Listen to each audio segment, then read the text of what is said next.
Pada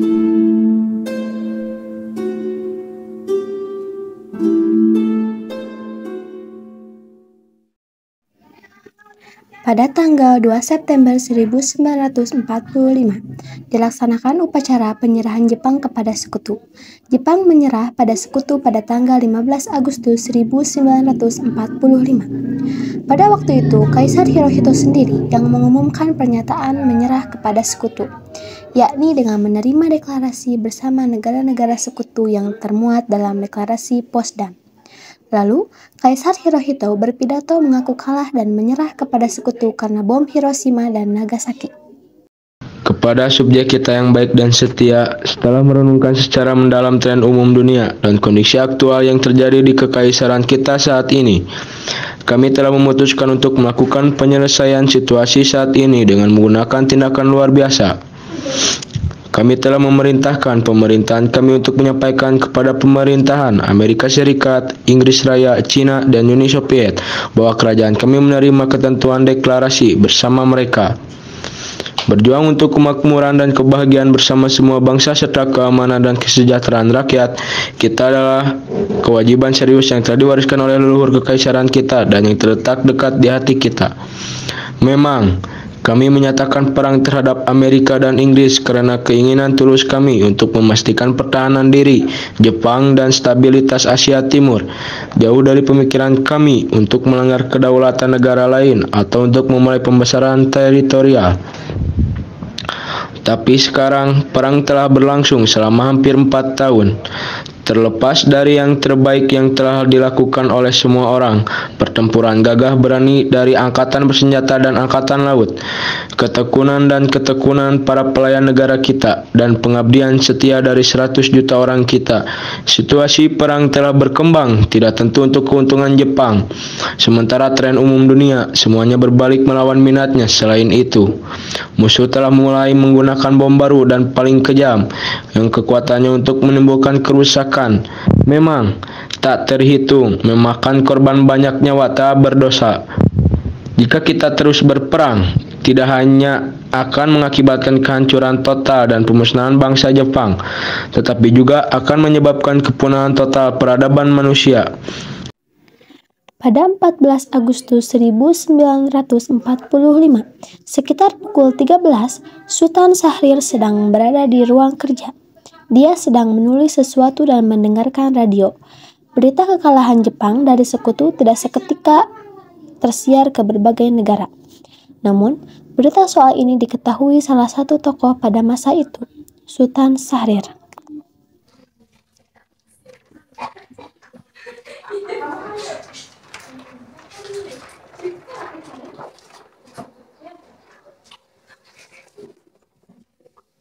Ya pendengar setia, kita kembali lagi dalam kabar Anda.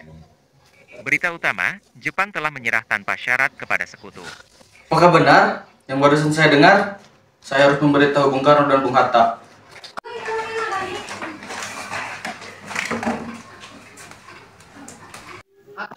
Setelah mendengar berita kekalahan Jepang, Sultan Syahrir menemui golongan muda tentang kekalahan Jepang dan segera pergi ke rumah Muhammad Hatta untuk memberikan berita ini.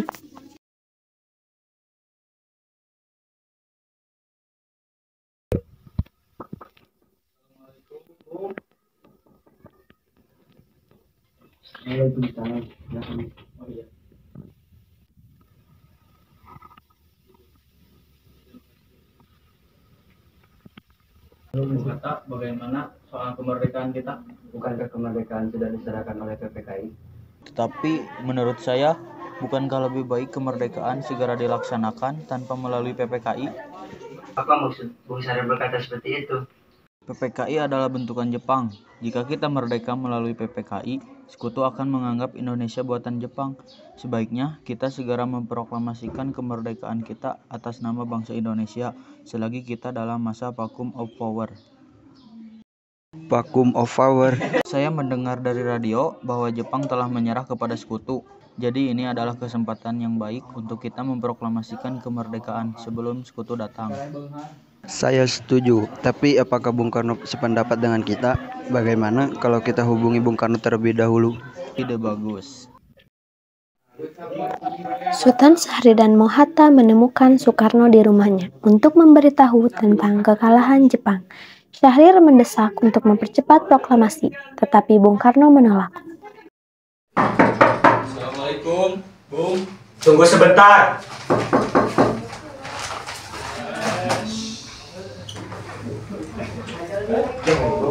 Waalaikumsalam, silakan masuk. Terima kasih.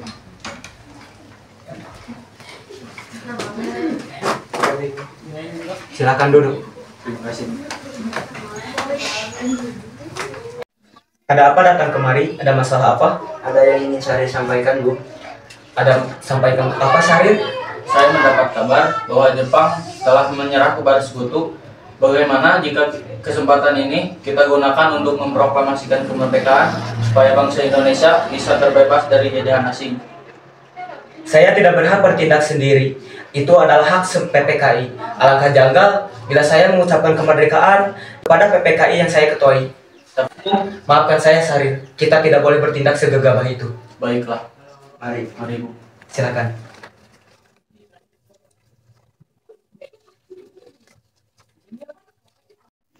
Setelah Syahrir dan Hatta pulang, Soekarno pun langsung menemui Soebarjo lalu memberitahukan Soebarjo untuk mengadakan rapat.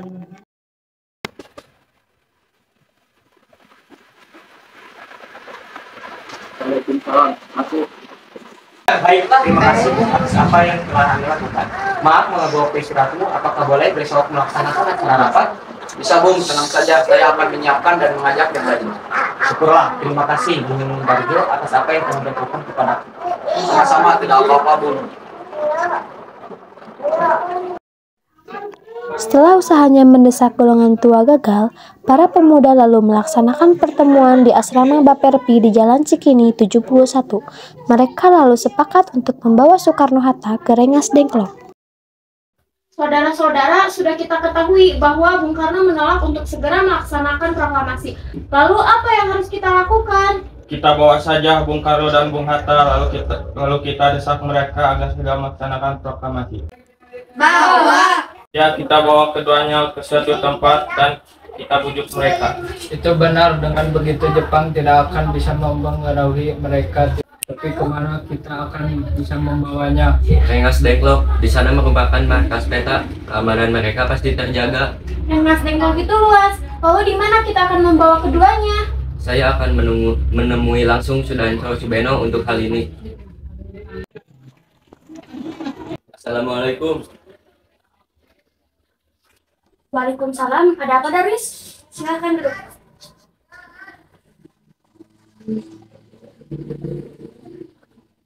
Kami akan membawa Bung Karno dan Bung Hatta untuk mendesak mereka agar segera melaksanakan proklamasi. Apa? Membawa mereka?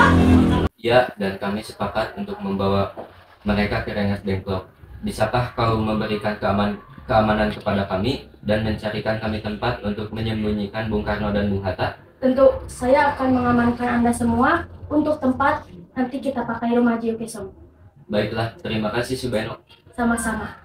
Subeno setuju dan kita akan ditempatkan di rumah Jauh Kaisong. Kapan kita akan membawa Bung Karno dan Bung Hatta? Secepatnya besok subuh. Anda setuju? Pukul berapa tepatnya? Pukul 4, bagaimana? Setuju! Keesokan harinya, 16 Agustus 1945, pukul 4 pagi, rombongan pemuda membawa Bung Hatta untuk dibawa ke Rengas Dengklok tanpa sepengetahuan golongan tua. Assalamualaikum.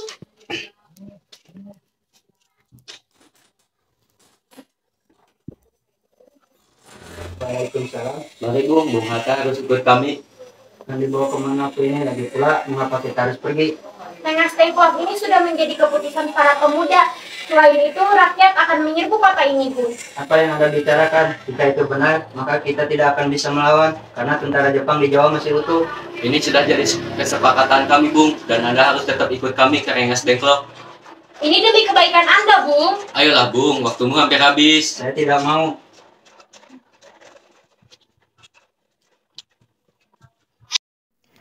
Rombongan pemuda juga membawa Soekarno. Soekarno bersedia ikut dengan rombongan pemuda ke Rengas Dengklok jika anak dan istrinya diajak pula. Soekarno. Ada apa ini? Anda harus ikut kami ke Rengas Dengklok. Nah, sadarkah kalian jika pun punya istri dan satu anak yang masih kecil, bagaimana nasib mereka? Ada apa yang Mas? Mengapa banyak orang untuk takut mendengar suara kalian? Begini, kami dan para pemuda akan membawa Bung Karno dan Bung Hatta ke Rengas Dengklok. Kalian membawa suami, bagaimana nasib mereka? Kalau kalian memisahkan kami?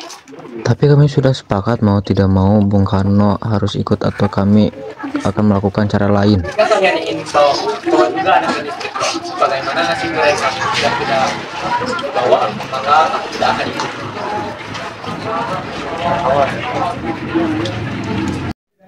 Saat itu PPKI sedang mengadakan sidang. Suasana sangat ramai dan mereka duduk di tempat masing-masing. Tetapi mereka gelisah karena Soekarno-Hatta tak kunjung tiba. Di mana Soekarno dan Hatta? Mengapa mereka tak kunjung tiba? Saya tidak tahu. Bagaimana kalau kita tanya yang lain? Ya, bagaimana kalau kita tanya golongan muda? Ketidakhadiran Soekarno dan Muhammad Hatta saat akan melakukan rapat membuat Mr. Ahmad Soebardjo kebingungan dan menimbulkan kepanikan di kalangan pemimpin di Jakarta. Hal tersebut baru disadari oleh Mr. Ahmad Soebardjo. Setelah itu, Soebardjo menemui golongan muda. Apakah kalian tahu keberadaan Bung Karno dan Bung Hatta? Saya tidak tahu. Katakanlah kepadaku di mana mereka sekarang dan aku akan menjamin keselamatan mereka ketika kembali ke Jakarta. Aku juga akan menjamin bahwa proklamasi kemerdekaan akan segera dilaksanakan.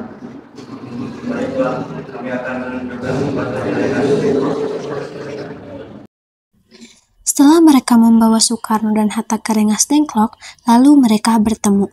Para pemuda berharap dengan melakukan ini, Soekarno dan Hatta pun mau memproklamasikan kemerdekaan itu sekarang.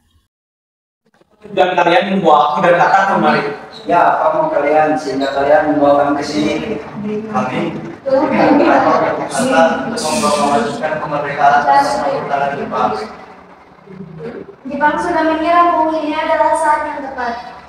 Kenapa kalian terlalu percaya atas berita itu? Sudah saya bilang kan, kita tunggu arahan dari Jepang. Jepang akan memerdekakan kita.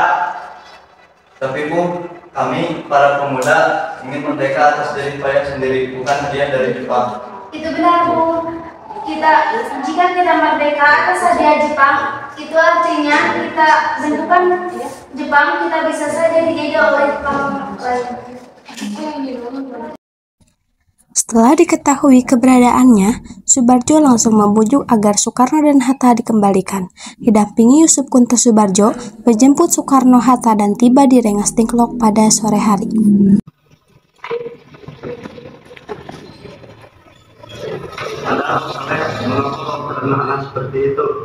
Itu ada Mr. Soebardjo, dia memaksa masuk untuk bertemu dengan Anda. Baiklah, aku akan keluar untuk menemuinya.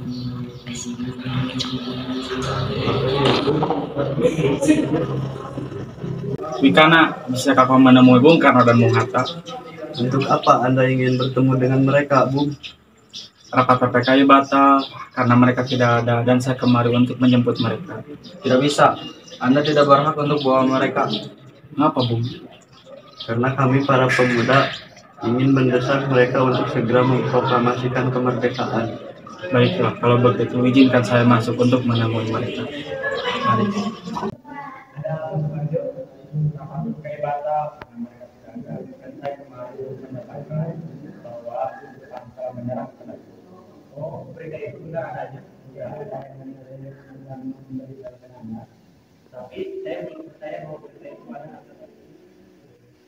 Oh begitu, mengapa lagi mari kita proklamasikan kemerdekaan? Dengan sebaiknya menghubungi. Baiklah, saya akan menghubungi permintaan kalian. Bolehkah kami pulang saja? Untuk kita dimenangi. Benar, bolehkah saya membawa pulang? Saya berjanji akan menjaga mereka dengan taruhan yang besar. Apakah saya bisa mengambil itu? Tentu saja. Sesampainya di Jakarta, 16 Agustus 1945, pukul 24, Soekarno mengantarkan anak dan istrinya pulang terlebih dahulu, sebelum beliau merumuskan naskah proklamasi bersama para pemuda. Kita sudah sampai di Jakarta, Bung. Mari kita turun Laksamana untuk membahas proklamasi. Baiklah, saya akan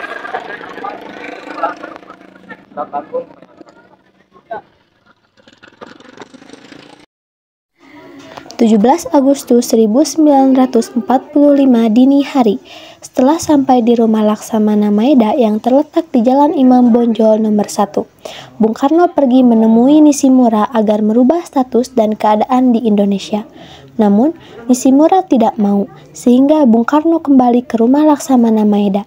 Di ruang makan dalam rumah Laksamana Maeda, berkumpullah Insinyur Soekarno, Dr. Andes Muhammad Hatta, Ahmad Subarjo, Soekarni, Sayuti Melik, dan B.M. Diah untuk merumuskan naskah proklamasi. Saudara-saudara, bagaimana bunyi proklamasi? Kami bangsa Indonesia hari ini menyatakan kemerdekaan Indonesia. Baik, sudah saya tulis dan terhubung hal-hal yang mengenai pemindahan kekuasaan dan lain-lain dilaksanakan dengan cara seksama dengan tempo cara singkat-singkatnya.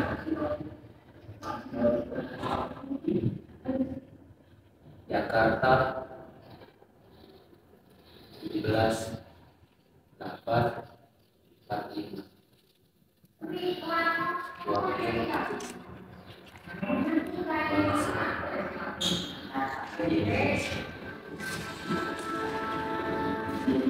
Apakah Anda setuju?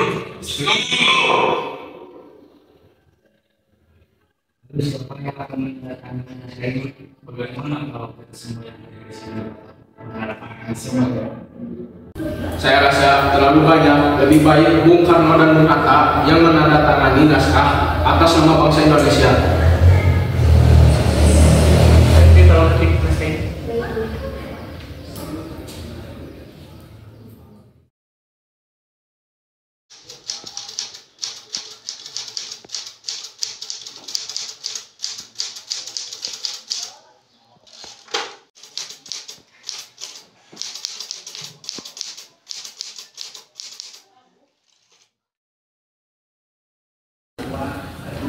Kapan kita akan memproklamasikan, Bung?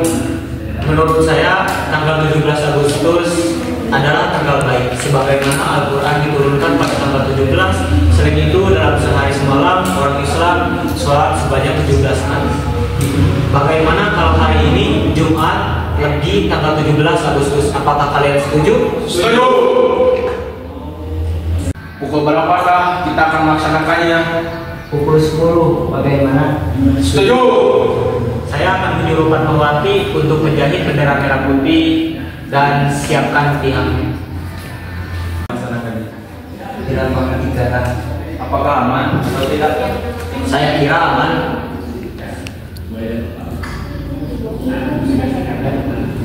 Baiklah, saya akan mendatangani.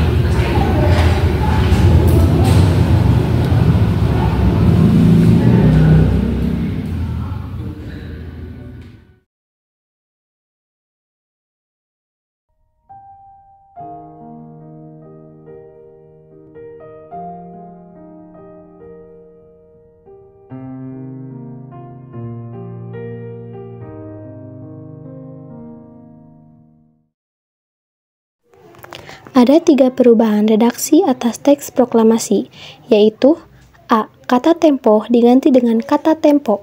B. Wakil bangsa Indonesia diganti dengan atas nama bangsa Indonesia. Dan C. Cara menulis tanggal Jakarta 17/8/05 diganti menjadi Jakarta hari 17 bulan 8 tahun 5. Tiba-tiba, di pagi hari datanglah seorang pemuda yang tergesa-gesa ke rumah Soekarno untuk memberitahukan bahwa lapangan Ikada dijaga ketat oleh Jepang.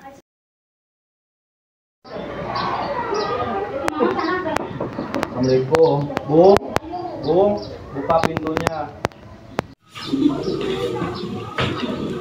Ya, ada apa? Saya ingin bertemu dengan Bung Karno. Ada hal penting yang saya ingin bicarakan. Baiklah, silakan duduk dulu.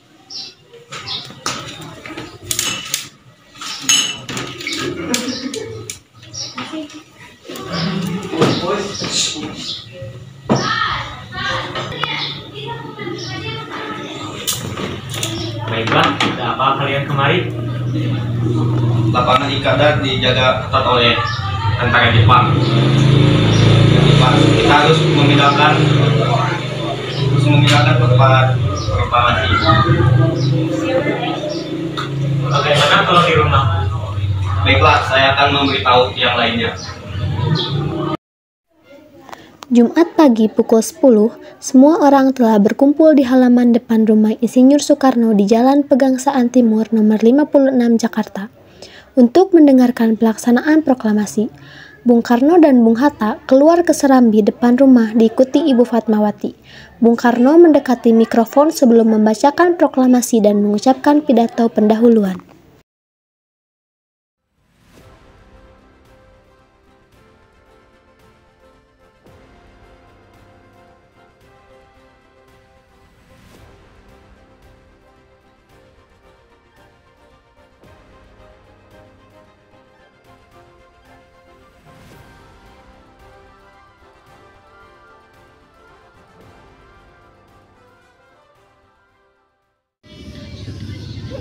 Empat langkah ke depan, jalan.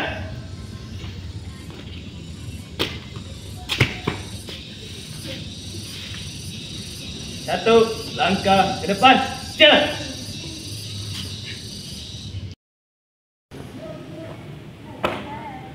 Bendera siap. Hormat, gerak.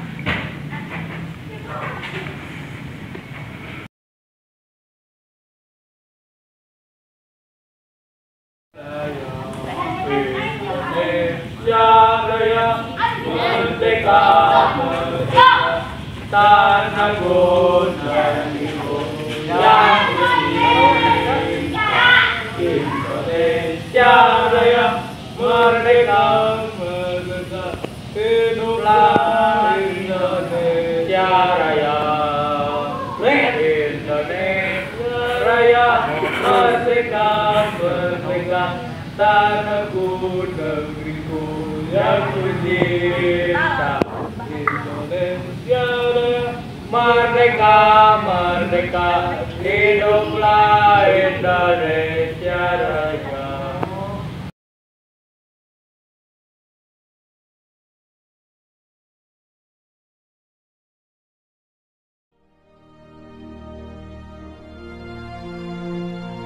Proklamasi.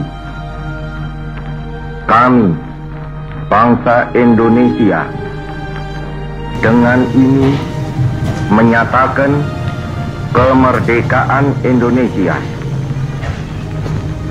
Hal-hal yang mengenai pemindahan kekuasaan dan lain-lain diselenggarakan dengan cara saksama dan dalam tempo yang sesingkat-singkatnya. Jakarta, 17 Agustus 1945, atas nama bangsa Indonesia, Soekarno, Hatta.